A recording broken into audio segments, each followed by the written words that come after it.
হাজোৰ পঞ্চতীৰ্থ শিশু শংকৰদেৱ বিদ্যা নিকেতনৰ শৈক্ষিক সভা সম্পন্ন।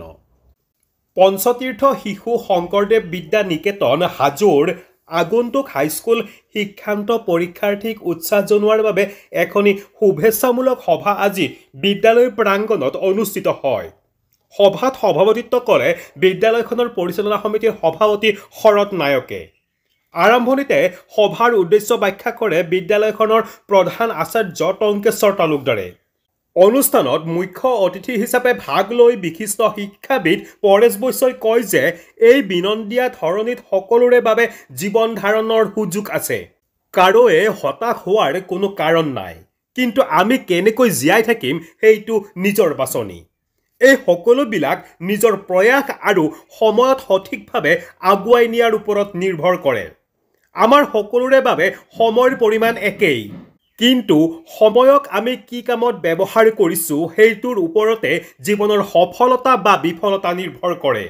তেওঁ বিদ্যালয়খনৰ হাইস্কুল শিক্ষান্ত পৰীক্ষাৰ্থীসকলক আত্মবিশ্বাসেৰে পৰীক্ষাত অৱতীৰ্ণ হ'বলৈ আহ্বান জনায়।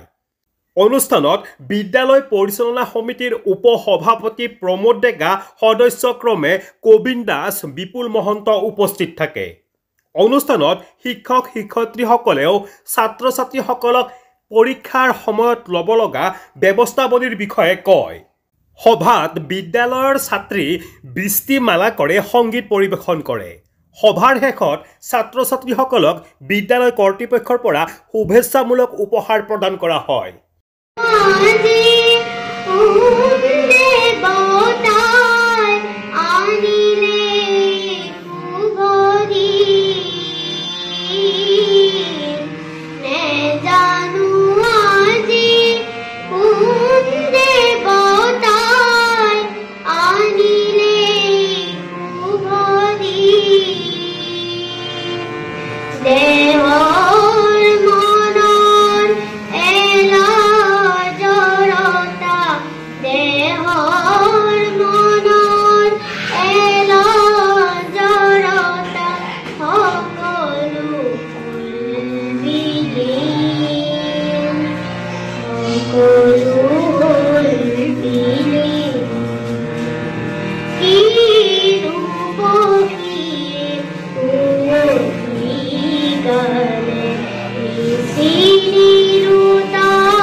এই পৃথিৱীত জন্মগ্ৰহণ কৰিছোঁ, এই বিনন্দীয়া ধৰণীত সকলো প্ৰাণীকে, মানুহ, জীৱ জন্তু সকলোকে জীৱন ধাৰণৰ কাৰণে সকলোৰ কাৰণে সুবিধা আছে।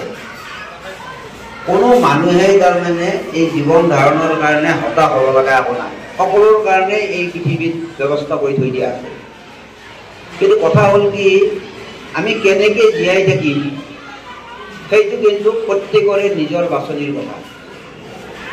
আমি কেনেকৈ জীয়াই থাকিম সেইটো কিন্তু নিজৰ বাছনি, আৰু এইটো ডিপেণ্ড কৰে আমাৰ যিটো প্ৰয়াস, প্ৰচেষ্টা আৰু আমাৰ সময়ৰ যিটো ব্যৱহাৰ।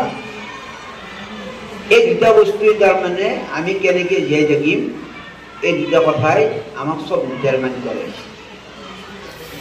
গতিকে আমি তাৰমানে কেনেকৈ তাৰমানে জীৱনটোক আগবঢ়াই। হাজোৰ পৰা কমলাকান্ত দাসৰ ৰিপৰ্ট, ইত্যাদি A to Z।